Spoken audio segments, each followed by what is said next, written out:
Katika wilaya ya Bukoba katika kipindi cha miaka 4 na hasa kipindi hichi ndicho ambacho RUWASA ilianza, tulikuwa na huduma ya maji 64%. Lakini kupitia miradi mbalimbali ambayo tumeitekeleza tumefikia sasa hivi 74.4. Hii inatokana na kukamilisha miradi ya Kalonge, Nyakabulala, Lubale, Buteranguzi, Nyakibimbili, Kashalu, Mshozi na maeneo mengine ya Kemondo pamoja na Ibwela na maeneo mengine ya visima hivi vifupi ambavyo tumevikarabati katika maeneo tofauti tofauti. Miradi hii yote imeongeza hali ya upatikanaji wa maji kwa asilimia hizo kutoka 64% mpaka 74%. Lakini kwa wilaya yetu bado tuna vijiji vingi ambavyo havina huduma ya maji. Kwa hivyo tunaendelea na utekelezaji wa miradi kwenye vijiji 17. Tukitekeleza miradi kwenye vijiji 17 yote ikikamilika kwa wakati, tutafikia 82% mpaka 83%.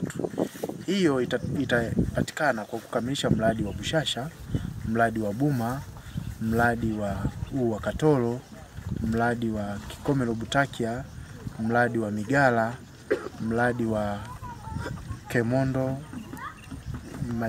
maeneo ya Lwagati na Kanazi. Hii miradi yote ikikamilika itapandisha leo upatikanaji wa maji katika wilaya yetu kwenda 82% mpaka 83%.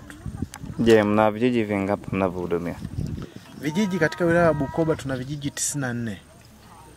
Lakini mpaka sasa hivi tuna vijiji kama 48 ndio vyenye miundombinu ya maji. Vingine hivi vinatumia visima vidogo vifupi, miundombinu ya maji ya kuvuna ya mvua na visima vya kuboreshwa vya asili. Lakini vijiji 17 vipo kwenye ujenzi. Kwa hiyo hivi utakuta ukikamilisha hivi vilivyopo na hivi tutafika karibia vijiji 60 na kitu. Tutabaki tuna vijiji 30 na kitu ambavyo tunaendelea navyo kwa kasi.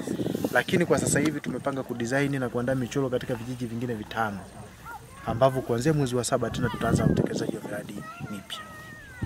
Hii miradi ya vijiji 17 itakamilika lini? Hii miradi ya vijiji 17 kama mlivyoambiwa, ule wa Migala utakamilika wiki hii. Ule wa Bushasha na Katoro utakamilika mwezi wa 4. Bujugo kama umeona tayari tuna testi. Lakini maeneo mengine miradi yote ipo hatua nzuri. Kwa mfano kule Kikomelo Butakia huduma inatoka ni 5% tu ya huduma ambayo haijakamilika. Kwa hiyo tukilipa tu na kule kutakamilika kwa ushamba. Miradi tuliyotembelea kwa leo na jumla ya shilingi thamani yake tumetembelea miradi 7 kama sawa. Thamani yake ikoje, lakini kwa wanufaika wangapi wa miradi hii? Kwa miradi hii tuliyoikagua leo ina vijiji hivyo nilivyovitaja, lakini miradi hii yote ina thamani ya bilioni 4.5. Miradi hii inahudumia wananchi zaidi ya 29,000. Kwa hiyo ikikamilika katika wilaya ya Bukoba wananchi zaidi ya 29,000 watakuwa wamepata maji kwa mwaka huu, ambao kabla ya mwezi wa 6 watakuwa wameshapata.